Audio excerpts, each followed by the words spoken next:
really excited to be here today to talk to you about the Specim AFX camera. My name is Colin Ingram, and I'm the Specim West Coast Sales Manager at Konica Minolta Sensing America. We've got a great presentation today. I'm even more excited to have the opportunity to show you guys this great drone from Skyfront. And just before we get into that, a couple of housekeeping items. I just want to remind everybody that you can put your questions into the chat box. Those will be looked over and answered as we go along or at the end.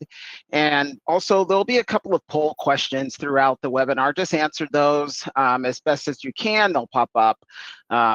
And we'll get through those.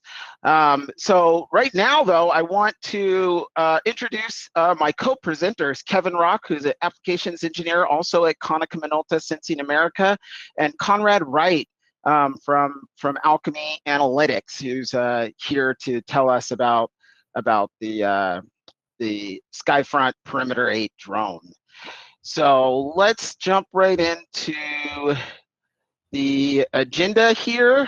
So we're going to have an opportunity at first to talk about the Specim company, or a couple of slides on about Specim and about Konica Minolta Sensing America.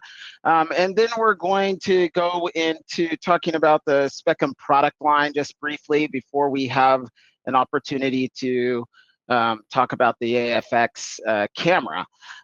Then we're going to Kevin's going to come on and he's going to give us a preview of what it's like to actually set up a AFX camera for flight. And following that, we'll have Conrad come on and tell us about the drone. We'll end with some data, and obviously we'll have all of your questions. All right, so let's jump right into it. So this is Specim, founded in 1995 and based in Oulu, Finland. We're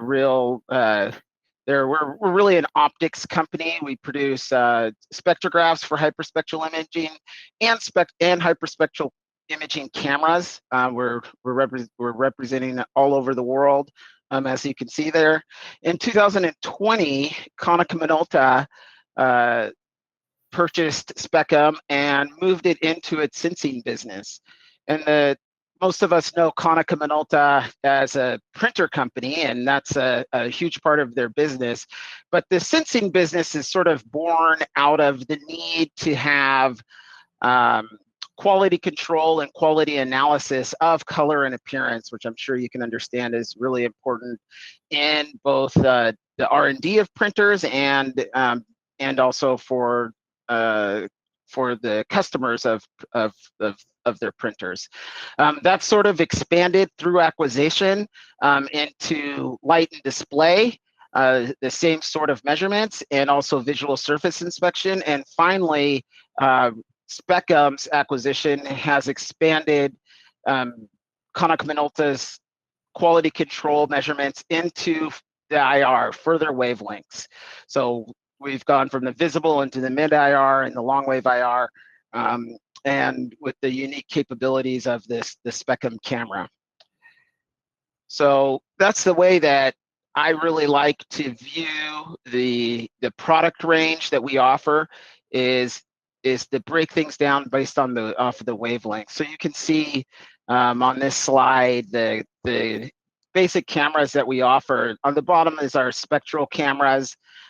Those have been now sort of replaced by our next generation FX camera series, the FX 10, 17, 50, and 120.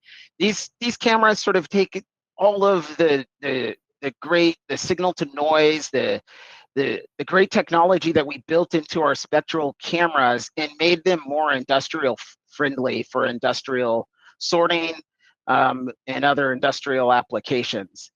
The AFX 10 and 17, which slot in right below the FX cameras there, are based off of the FX camera. So they sort of leverage everything that goes into an FX camera and then add to that both a onboard computer as well as onboard storage, and GNSIMU.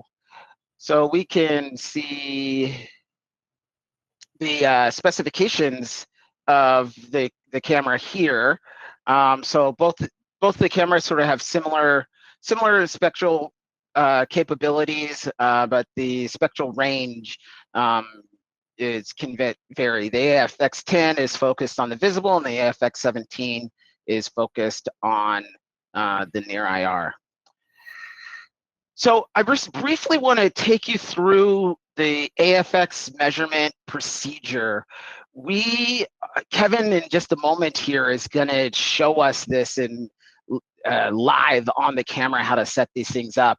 And I don't want to minimize the complexity of setting up this type of sensor on a drone, but we've really tried to simplify things a lot for you, and this is sort of an overview. So it's really important, and Conrad is going to tell us more about the integration of the camera to the drone, and the camera itself has a built-in GNSIMU, as I was just discussing, and so those settings need to be set with relationship to where the antenna is mounted on the drone.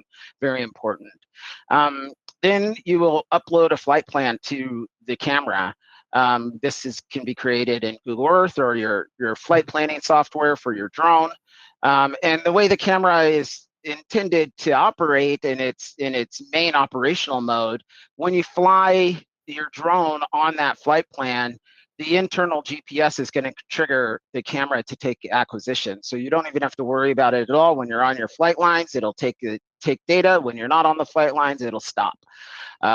So before you fly, though, you'll input your acquisition settings, and then you fly your flight plan, and you get your data. So just I want to tell you all, before we get to Kevin here, a little bit more about CameraOS. And this is the software that runs on several of our instruments that has been developed inside Specim.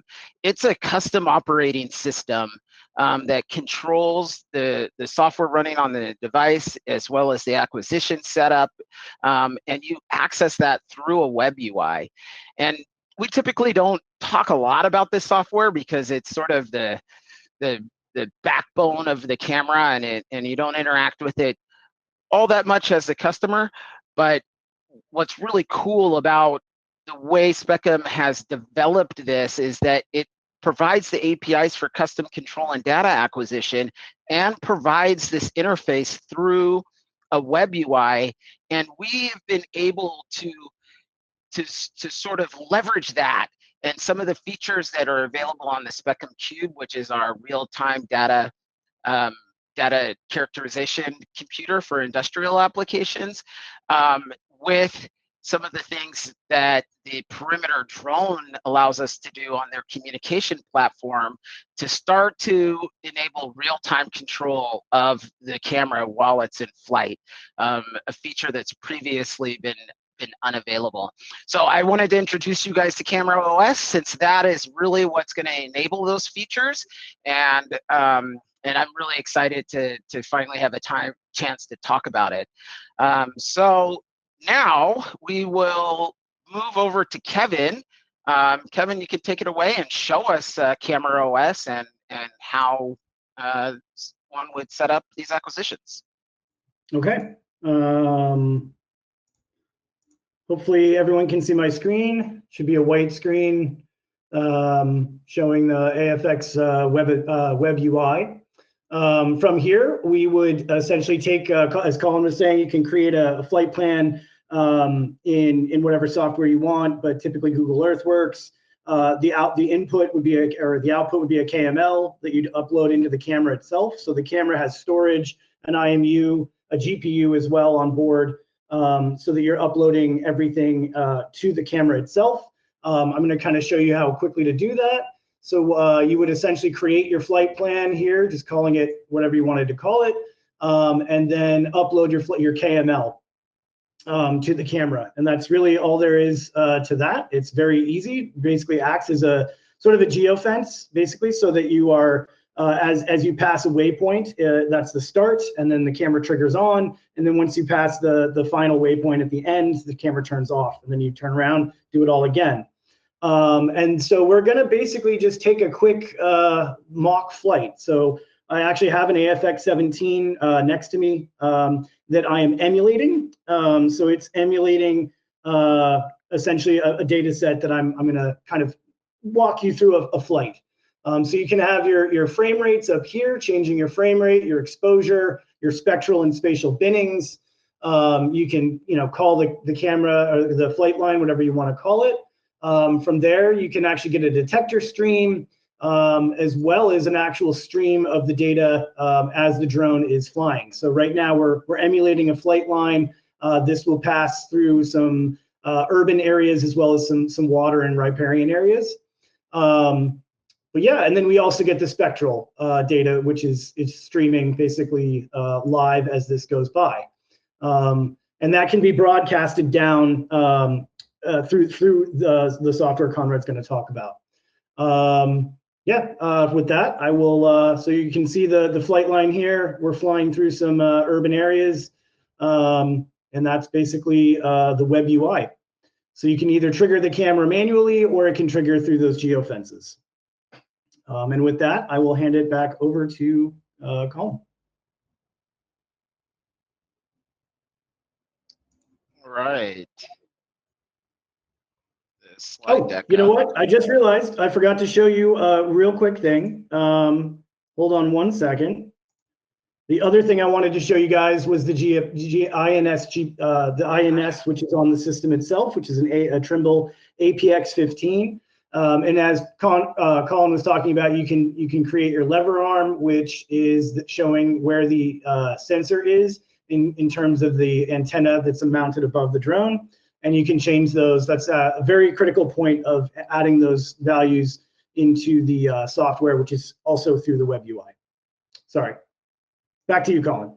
No worries at all, Kevin. That's really great. If we could get the slide deck back up, I'll just comment a little bit on what Kevin was showing us, and the real cool thing about this waterfall display, which we commonly look at when we're doing sorting applications on a conveyor belt, or even at a scanner tray, but being able to actually fly the camera and see what the data that's being captured as it's being captured opens up a lot more applications than has traditionally been accessible to hyperspectral imaging sensors, since you kind of have to go up there, take your data, land, hope that you got what you needed, check it then, and then maybe have another flight again. And really, it's this feature that is kind of being ported from our other cameras into the AFX platform needed a communications platform to enable it. And that's where the partnership with Skyfront came about, and Conrad and Alchemy Analytics, who manages the HSI business for Skyfront, partnered with us to integrate our camera with their communication platform, and so that we could actually get real-time data down while the camera was in flight. So let's go to Conrad right now, and he can tell us more about the Perimeter 8. Excuse me. Live TV. I apologize. Excuse me. Okay. Oh, yes. I apologize. Thank you very much for your patience. So first and foremost, before we get into the drone itself and how we manage the integration to get to this real-time capability, a little background on Alchemy. We've been around since 2016. We started primarily looking at vegetation analysis. Over time, we've added other sensor modalities, including geophysics, LiDAR, other tools. We provide services such as pipeline mapping and wellhead mapping. We provide LiDAR services for critical infrastructure and those sorts of applications. We also provide a full training capability for our solutions customers. And that's where our partnership with Skyfront has come in, where we are not only an owner and operator of the perimeter 8s, but an authorized reseller and developer for things like the hyperspectral camera from Specim. A bit of background on the perimeter 8 that we integrated with the AFX cameras, both the 10 and the 17. The perimeter is on the DIU blue list, so it is fully NDAA compliant. We opted for vibration dampening and a hard mount instead of a gimbal. However, we did integrate with a gimbal, just opting for the hard mount for mapping purposes. The perimeter comes with a very robust comms architecture. The variant that we're using, the long range variant, has a range of up to 50 kilometers. Comes with hours worth of flight endurance. And for this particular use case, we integrated Skyfront's water-cooled engine. The reason being, typically agriculture use cases, especially when hyperspectral data is needed to be collected, is often hot. And so we opted to include the water-cooled engine so that we could fly for quite some time at extremely high temperatures. It degrades our endurance a bit, but it's certainly worth it in this particular use case. We also opted to include the command and control handoff feature within this perimeter, so that for extended distances where BB loss waivers are not necessarily easy to come by, we can hand the perimeter off between ground stations. So I know we've touched on, a little bit on it between Colin and Kevin, and I'll try to finish up with this why for the perimeter and the AFX. From our perspective, we were really after this real-time operation, not only of the camera, but also of the data itself. And the perimeter enables that. We're able to effectively have a dedicated network for the camera where we can watch all the real-time feeds of the sensor diagnostics, capture, etc. But we also then noticed that through that network, we could also enable all the Specim tools. And we could fly that reliably for hours at a time, effectively capturing hours worth of shutter time. Because the perimeter also has so much payload capacity that it's capable of, we also have remaining payload room for onboard processing, for compute at the edge, so to speak. What you're viewing here is the undercarriage of the perimeter 8 with the water cooled right there in the middle. Hari, if you want to play these videos so people can see the takeoff, that would be great.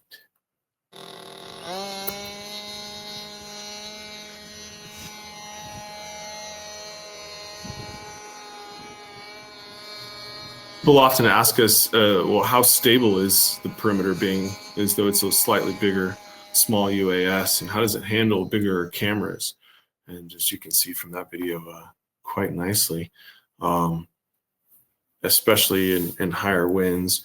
It's worth noting also that the perimeter has an emergency battery backup. So for these high value payloads, it becomes invaluable should there ever be an issue. You can safely get everything back on the ground. And Hari, there's a second video. Oh, there we are. Thank you. This is the exact same takeoff. You could just see from the underneath the stability. The methods, effectively, once we had the real-time communications working between the camera, we were able to not only utilize some of the real-time tools, but also stop the camera shutter to optimize data storage. We were able to change dynamically the frame rates and integration times for testing at various altitudes and speeds, both camera speed and drone speed. So the ability to dynamically change all of that, but also, if needed, have it built into a flight plan was really useful. We then moved on to try and identify known targets with very simple backgrounds, not trying to get too exotic with things. We looked at plastics, rare earths, some camouflage, and some PFAS and composite roof samples that we were able to obtain. And the reason we chose those, as you can probably tell, is because of the large signatures that most of them provide, and were very specific locations for the AFX 17. And we're happy to report that the comms architecture of the perimeter enables all of these tools of the AFX cameras so that we can not only operate dynamically the camera in real time, but also manage the data.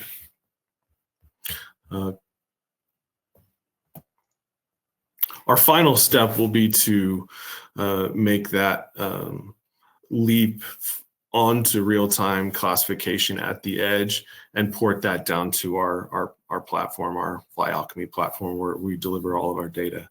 With that, I will turn it back over to you, Colin. Yeah. So I just want to take a moment right now and tell, before we get into this cool demo data set that we were able to collect, and let you all know that Alchemy Analytics has graciously offered to a data set with some of those targets that we've looked at later this summer to anybody that's attending the webinar. So if you would be interested in getting a piece of sample data from the Skyfront AFX, Specim AFX camera combination, please just in the chat there, just let us know.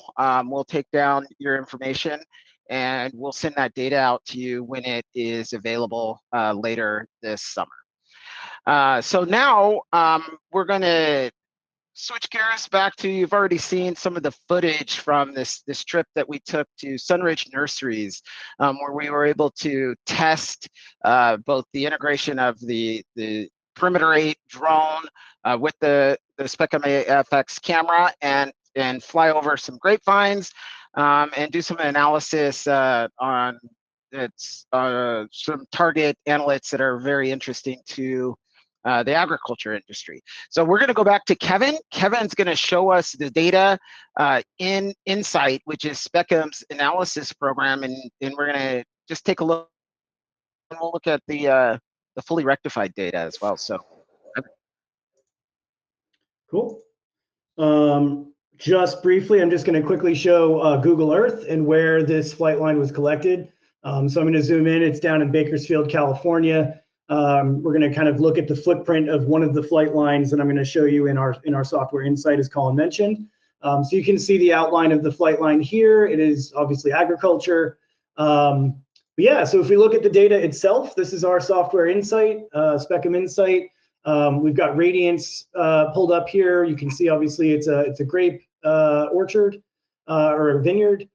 So you can see obviously a dirt road and some of the cool, some of the grape, and looking at the health of the grape and how green they are. This is FX10 data, so this is in the visible near infrared from 400 to 1,000 nanometers, which is also a place where you could look at rare earth elements in the mineral industry and a couple other, obviously agriculture is the example we're showing now. And in our software, you can do a lot of cool stuff. So you can run some NDVIs. We have some preloaded indices, so we could run an NDVI. I'm going to run that real quick. That's going to run in basically real time behind the scenes here. And I'm actually going to change one. Yeah, no, that's good. So yeah, you can see the different, how basically it's a heat map of how green things are. We have several other spectral indices in here as well. So If I go to other indices, we've got T-carry. Colin's going to show some other outputs from some folks at NV5 made for us. So you can see kind of higher canopies. This is basically all the same though because of the vineyard. We can do a water band indice. You can see some geologic indices as well. Those won't really work in the FX10 region, but we can run a water band to see how dry the crops are and things like that. So yeah, that's basically, you can also do spectral libraries. It's a pretty powerful software, as we've shown. You can also run this to reflectance. One of the things you can also do with our cameras, which is really interesting, is create a multiple region of interest. So let's say we want to look at chlorophyll A and B and how green things are, as well as maybe the red edge, and looking at the health of the vegetation and maybe any water in the 930, 940 regions. So basically everything you're seeing in a vertical blue pillar here is data that is kept, and then everything else is thrown away essentially. So you can either run it in full cube, where it's all 224 bands, or you can collect in certain intervals, basically essentially making it multispectral without different hardware. So this is all on one chip, one system. The other thing that's really important about the AFX cameras is they all hold a global calibration. So if one AFX 10 and another AFX 10, if you create a model in our software, and use the AFX calibration, it'll be shared across all AFX so that any model will be the same on every AFX 10. So yeah, it's a very powerful software, and we can do some classifications as well. That'll probably come up in the next flight that we do. So yeah, with that, I'll hand it back over to Colin. Thanks, Kevin. So one of the cool things about this multiple region of interest, and it's been really key for the work that Conrad and Skyfront are doing, is that it allows you to in an inspection application where you might be just interested in the particular target, especially the customers that are interested in getting real-time analysis. They're going to fly over a target. They need immediate feedback about whether the target analyte is present, and you can sort of restrict the data exactly to those regions for your specific flight. And then you might have a different flight where you now need to look at a different region. So the multiple regions of interest feature allows you to be able to change those regions per flight and per application as you fly. So this is the data that Kevin was just talking about, and I want to thank Drew Bastian at NV5 Geospatial Software, who are the makers of the NV software platform. If you're familiar and been in the hyperspectral imaging field, you're probably familiar with it. But they did some analysis for us as well on the data that we collected at the Sunridge Nursery, so you can see the fully rectified data set here, and also an MCARI, which was run on the data set, as well as a healthy, unhealthy classification of the full grapevine of this orchard here. So this is just another example of the types of information that you can get from the camera, and this was just a really great first flight to really demonstrate the capabilities of both the real-time analysis and also the perimeter H row. All right, so again, another special offer for everybody that's just on this webinar. Specim right now is running a campaign for a discounted price on both the Specim AFX 10 and the AFX 17. That promotion is due to expire next week, and we understand that if this webinar and the information you've gained has piqued your interest and you're interested in actually purchasing one of these cameras, 1 week's time isn't a great amount of time to actually take advantage of that offer. So what we would like to offer is the ability to extend the timeline of that promotion. we would ask that you reach out to your local sales rep, Specim sales rep, and talk to them about the promotion and your needs and get a quote from them. If you do that before the deadline, we'll give additional time for your purchasing process, and we'll extend that offer to you. And you can contact us. Here's the information, either to request a demo or ask for a quote. And now we're going to have an opportunity to answer your questions. Before we get into that, I just want to remind everybody that after the presentation is over, tomorrow you will receive a download link for the video, so you can watch it again if there is anything that you missed, or if you weren't able to attend it live, that will be sent out to your email tomorrow. So let's see what kind of questions we have.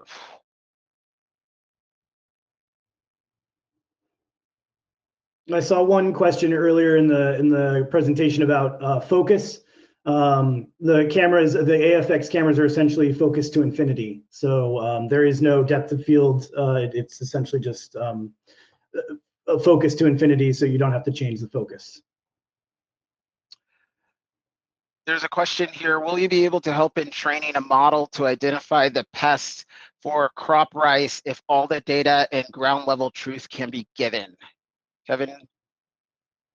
So they're asking if we can. They're asking if we can create a training model to identify pests for in a rice crop if they already have all of the data and the ground level truth provided.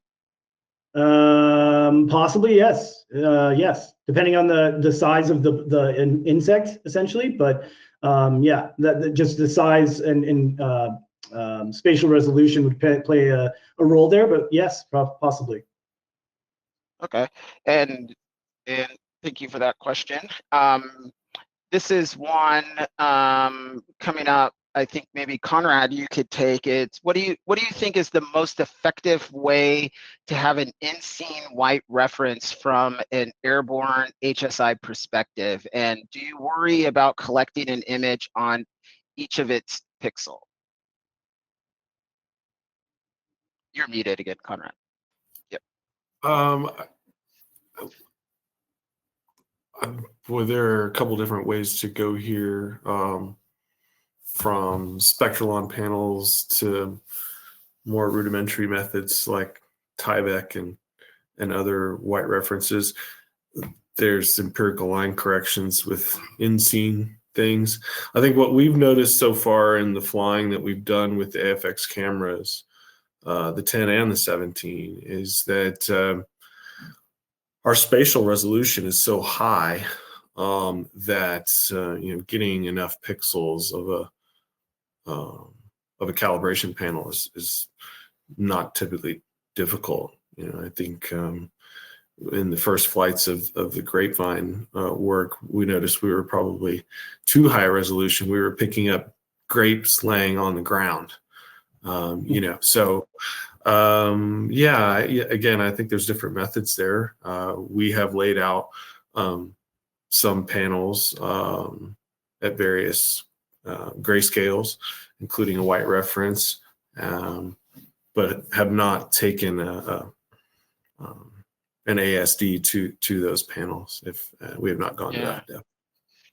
I just have a follow-up for you, Conrad, right now. Like, what do you find if you're doing, the Perimeter 8? One of the great things about it is its long flight capability. It's an endurance drone. If you're flying a very long flight, an inspection flight, would you think that there would be a need to fly over these panels multiple times, or do you want to have the panel at the end of the flight, the beginning of the flight? Does it matter? I think those might be some things people might be interested in.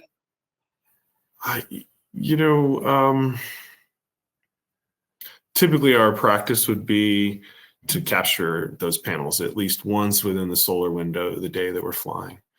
Ideally, if we can get them on the front end and the back end, great. What we've seen so far is that the AFX cameras are so stable, we don't really have a need for the front end and the back end for calibration flights. But for certain studies, I understand that that may be needed. But yeah, we've flown both cameras in excess of 2 hours at a time. The AFX cameras both have sufficient storage in there that we can fly longer and it can still continue to store data. So yeah, I think one just has to keep in mind, the age-old sun angles and what time of day, and do we need, cal panels as environmental or atmospheric changes are occurring. But the testing we've done has been during very stable days. So All right. Don't have any data to prove that. Thank you. So here's our next question. I'm working on distinguishing photoplankton species and suspended particulate matter detection in front of Antarctic fjords. Do you have any experience with the camera/drone working in the cold? So I know Conrad, you addressed the heat. Yeah. What about a cold environment? Well, we have flown the perimeter in sub-freezing temperatures, and it operates just fine. There is a warming up of the IMU before you launch that's critical, but in terms of the drone having an issue with temperature, cold temperatures, it does not. In another application also that Colin, Kevin, you'll remember, we were talking about putting this at high altitude. And if my memory serves me correctly, the AFX cameras are rated to minus 30, 40 degrees. So yeah, I don't think that there's any limitation on cold temperatures. On hot temperatures, the water-cooled variant, we've had that operating at 120 degrees Fahrenheit air temperature. So I think both can handle hot and cold. Yeah. In So fact, the operating. Go ahead, Kevin. I was going to say that I would actually say cold weather is probably easier than hot weather, to be honest, just because there's a GPU involved. So that will actually help it keep the camera internally. It's keeping the camera cool enough. I know we've had some applications where it's sitting at 120 degrees Fahrenheit in California or something, and the drone the camera does want to be moving. So if it's sitting on the ground on the tarmac, with heat blaring on it, that can cause some issues. But as soon as it gets moving, it'll cool down. So cold temperatures are actually good. Yeah. There's a question about the AFX 17 and if it's suitable for a DJI RTK 350. It was answered in the chat as well already. I think the answer to that's no, Kevin, due to payload weight. I do know that there's a new DJI that just came out that we're looking at. It's not the 350 though. I think it's the 400, but it's the Matrice. But yeah. So the mass of the camera is about 2.2 kilograms. I think that's really, if not over, it's very, very close to the payload capacity of the RTK 350. So that wouldn't be recommended. Can the Specim AFX 10 and AFX 17 be used for hyperspectral corrosion analysis of infrastructure? That's a application that's come up a few times. So they're asking if we could use the AFX to look at corrosion analysis on infrastructure. I'm guessing that's bridges or roads, sort of an inspection application. What do you think about that one, Kevin? Yeah, I'm familiar with some use in the VNIR and the visible near infrared. That would be the AFX 10, looking at rust on bridges, metal bridges. In terms of infrastructure, that I guess depends, but yeah, in concrete, you can look at concrete as well with the AFX 17. Not sure exactly what you would be looking for in terms of corrosion in concrete, but yes, in the AFX 10, I've heard of some corrosion, some rust detection. And we've also got an FX 17 in a nuclear power plant where they're looking at it's basically on a robot, so that's our ground unit, and that's looking at like if there's any leakage in basically an area where humans should not go in a nuclear power plant. So yeah, all types of corrosion can be detected. All right, excellent. Then the next question for both you and Kevin, or I guess for me, how much lead time is required to order an AFX 17 and or book flight services from Alchemy? I'll just say the lead times, you're going to want to talk to your local sales rep about that, but our typical lead times are 2 to 4 weeks. So it's not long at all, but please make sure that if you have a time-sensitive application that you discuss specifically with your sales rep, the most recent lead time. Conrad, how about booking flight services from Alchemy? Booking flight services with us is fairly easy. We operate on a first-come, first-served basis just because of dealing with weather. We're in the middle of survey season, both LiDAR and our geophysics. So, but there are still openings in the schedule from now into the fall. So you can just drop us an email and we can take a look.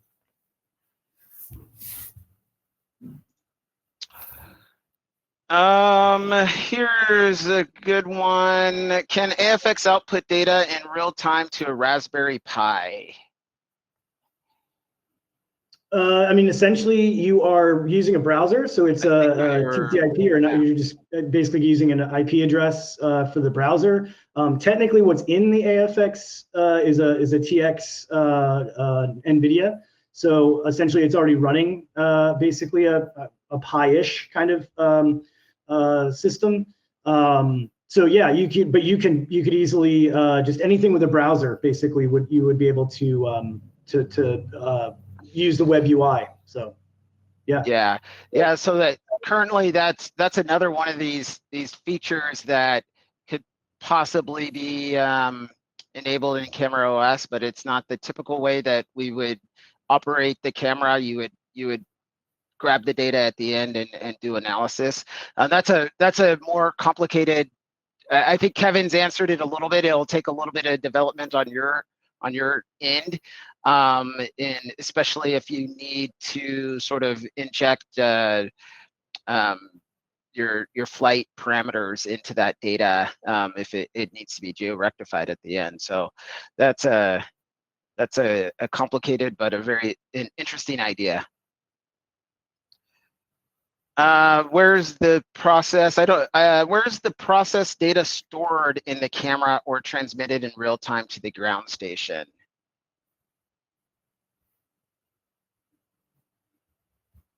That would be for you, Kevin. I don't know. Yeah.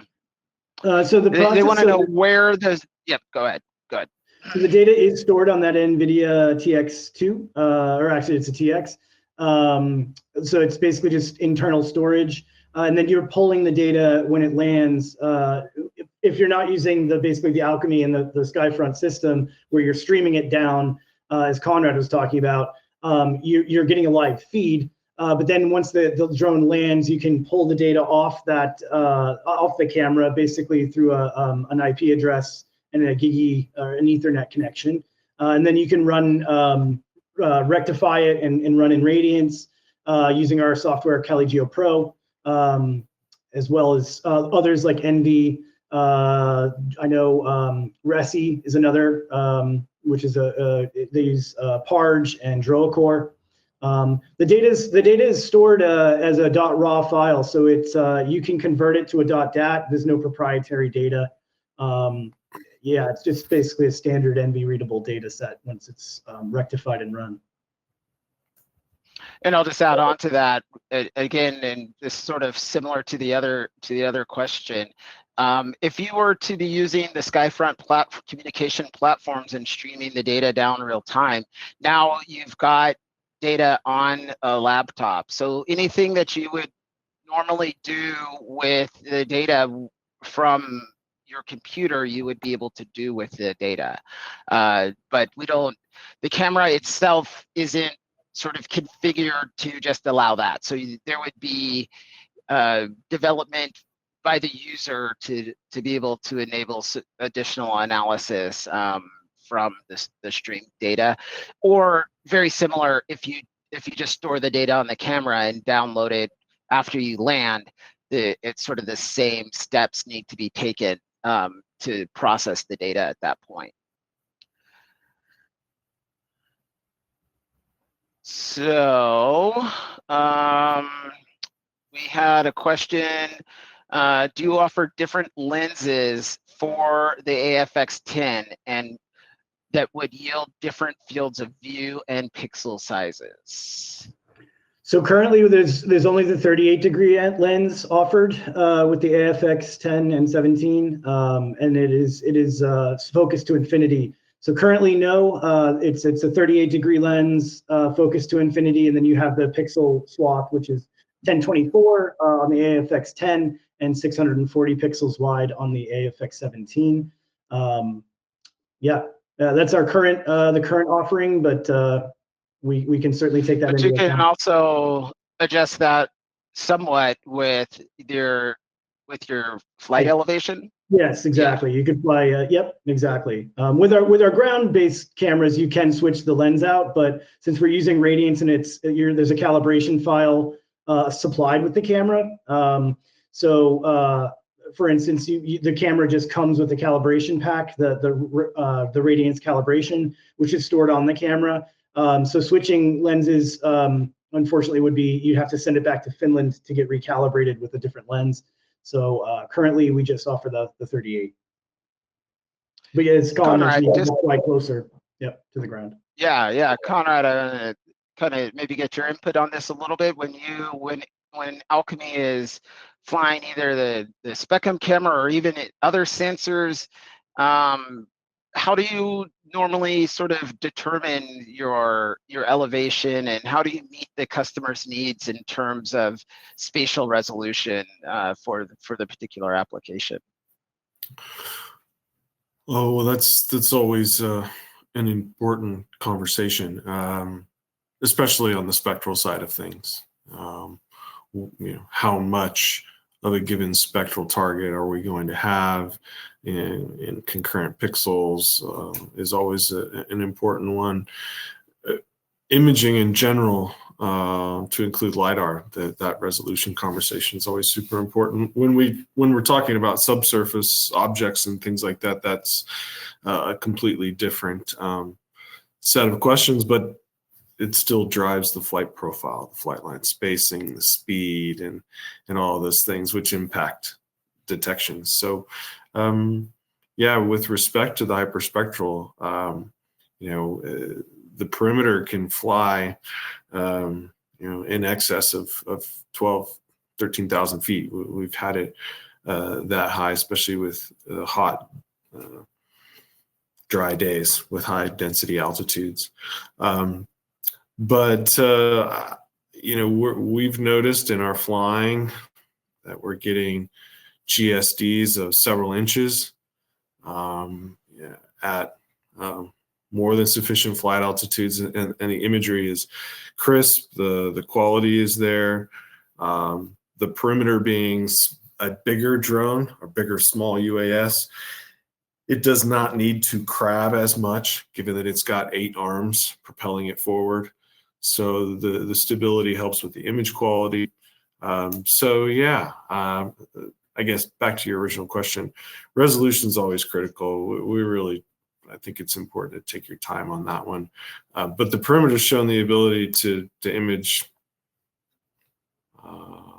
however high or low the AFX cameras would like to go.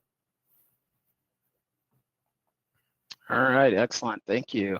There's been several questions about getting quotes or example data, and people that are interested in purchasing. Please email info@specm.com. Somebody will get back to you fairly quickly if you need either the demo data or if you're interested in getting a quote right away. So let's see. There's another quick one. Kevin, you can probably take this really fast. Is it possible to use the Specim IQ? I'm guessing that that's probably somebody that owns a Specim IQ, which is one of our cameras. It's a visible near IR camera that's made for capturing images of scenes, and it's sort of a handheld. It's a really great camera. But Kevin, do you want to talk about the IQ a bit and Certainly. how that Yeah, and I did see a question earlier about is the AFX line scan. So all of our cameras are line scan. So they are push broom technology. Even the IQ internally is technically it's scanning across the scene. To answer your question, I mean, yes, it does have a GPS on it and a GPU on it, and it can be operated remotely. Yeah, I mean, you could fly it on a drone in theory. I've not tested it, but it is possible. I'm not aware of any critical issues with that. I recommend the AFX 10 instead, but you could in theory put the IQ on a drone. Yeah. So the whole idea of the AFX platform is that it is going to save you some of the pains of actually integrating just basic hyperspectral imaging camera like this Specim IQ or the FX10. So the IQ itself, since it's made for taking scenes, the images of scenes, is going to be a little difficult, although you could hover and probably use it. The FX10 itself could also be integrated with the drone, but you will end up creating the same features that are available on the AFX10. So we usually recommend to our customers that we want you to focus on getting your data and analyzing your data, and let us sort of focus on this hardware development, and we'll produce a product that we can maintain and sort of support for you going into the future. So that would be our recommendation, is to go with the AFX10 instead of the Specim IQ. All right, this is a good one. And there's been some others that are very similar. How are data processed to obtain reflectance values? Are reflectance panels used on each flight, or do they use theoretical algorithms for correction, especially in the case of real-time analysis? And that's really great. There's also some discussion about outdoor applications where the color temperatures of the sunlight might depend on the time of day.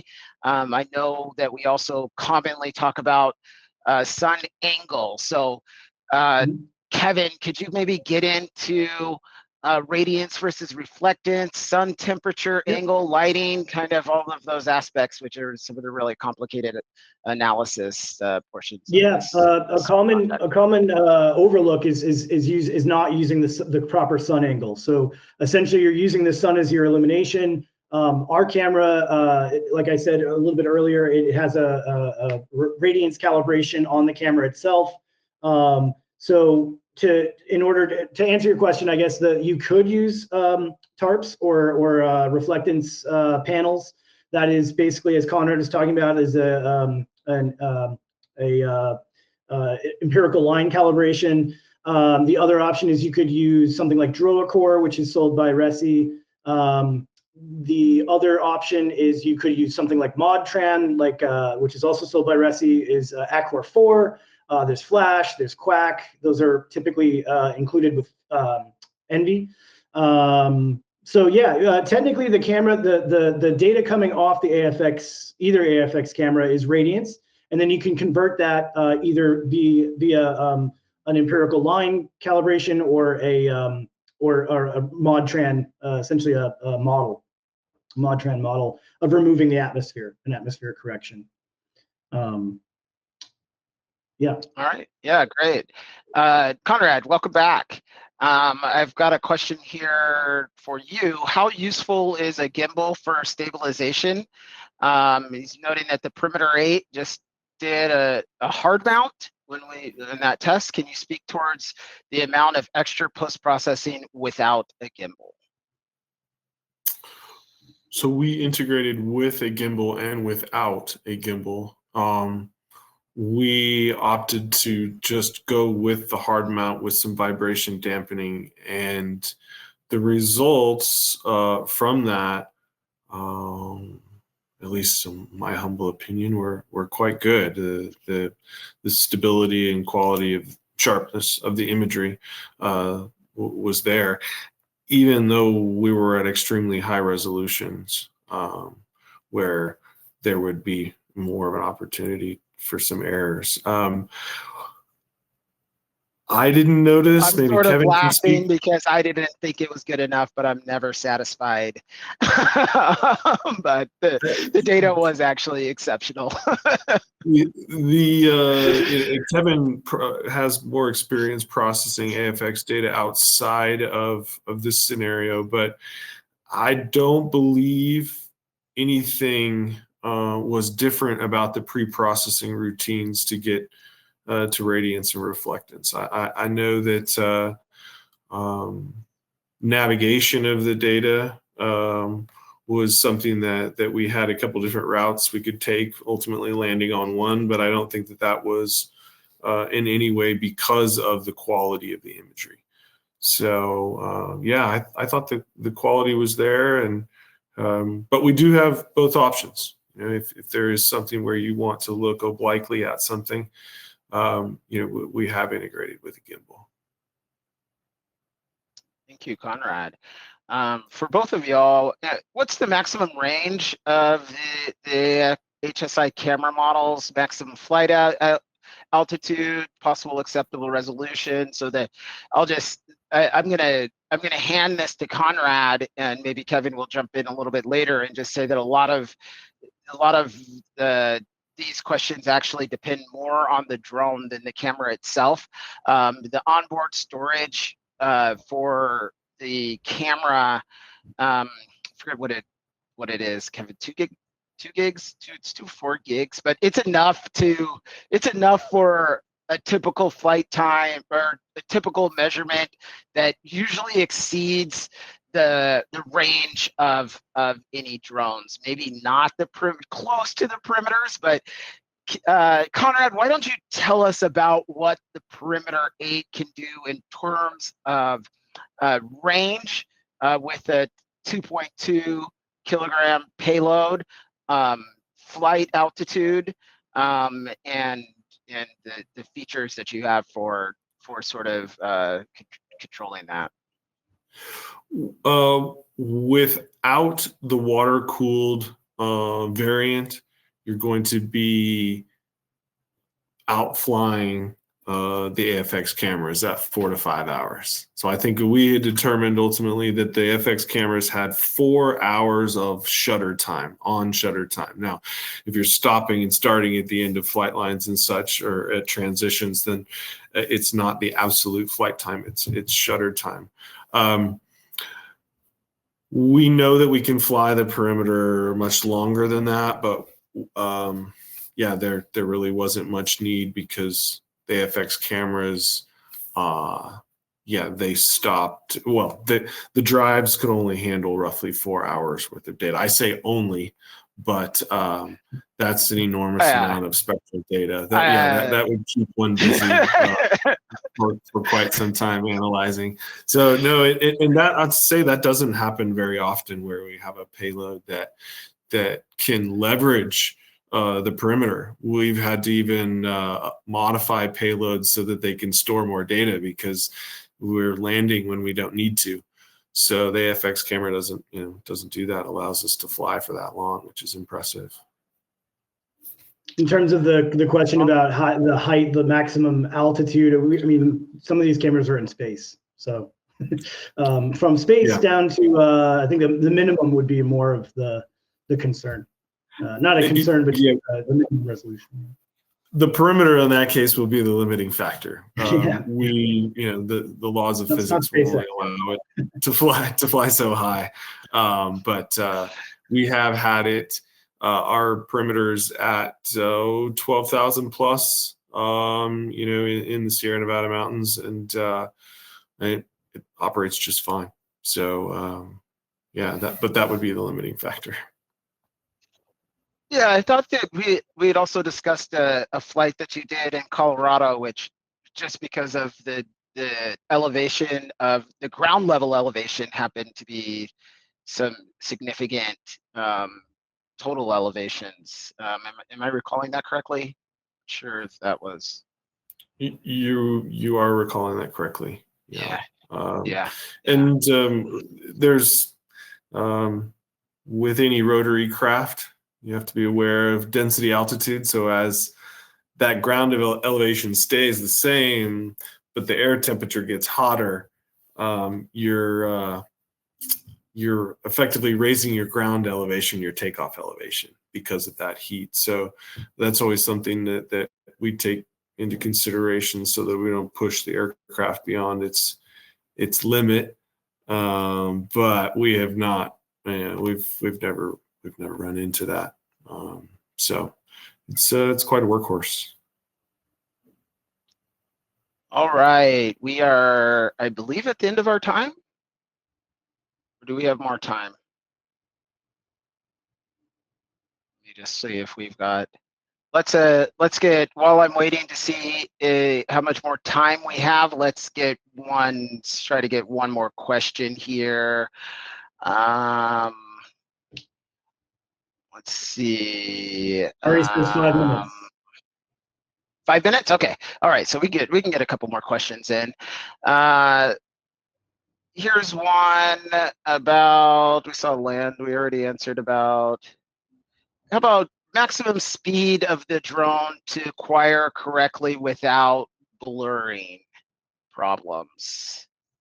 That's kind of both camera side and the drone side. How about let's rephrase it a bit. Conrad, what are the typical speeds that you would fly, and are there applications that require really fast flight speeds that you've done or? You're muted, Conrad. You're muted, yeah. We're typically collecting data in 7 to 8 meters a second. So you're 15 to 18, 19 miles an hour flight speed. That's a nice cruise for the perimeter and a good fuel consumption. We can fly it much faster than that. I think its top speed is in excess of 40 miles an hour.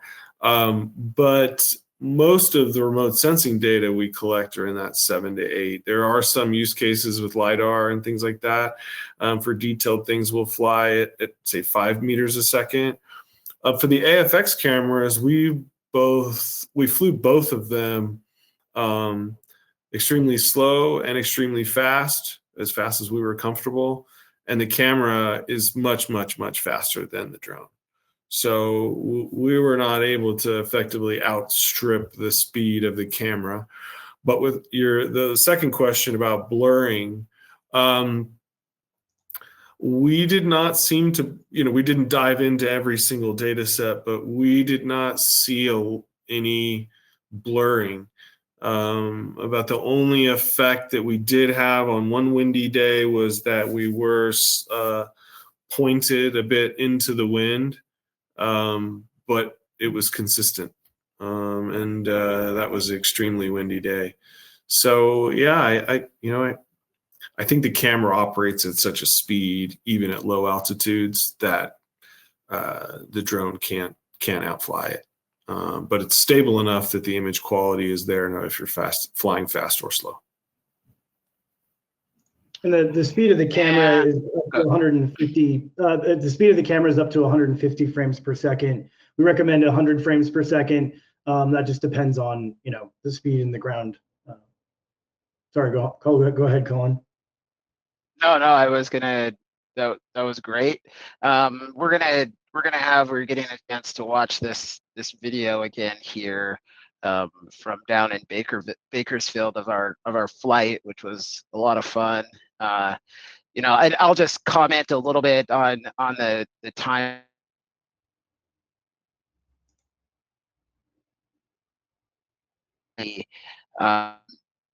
Really enabled a lot of, you know, the hard mount, and a lot of the concerns that we typically have were taken away just because of how stable the drone was.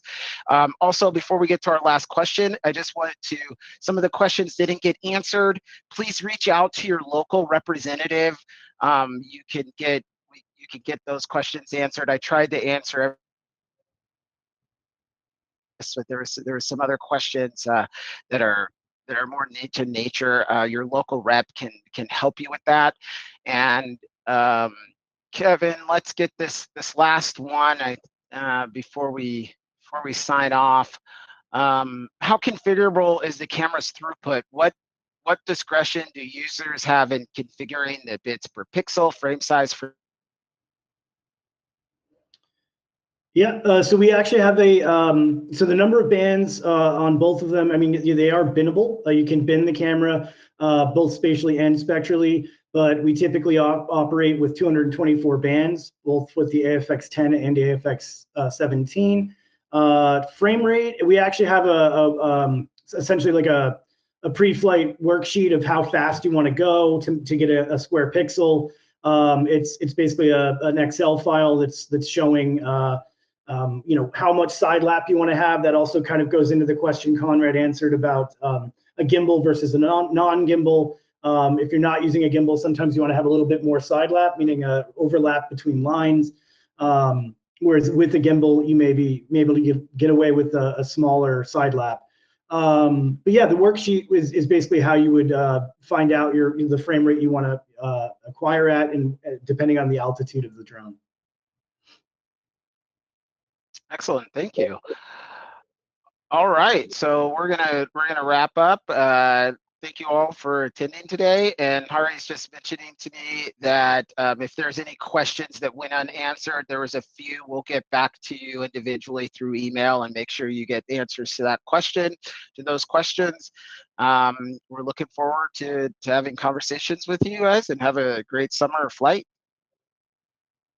Yeah, go wheels up.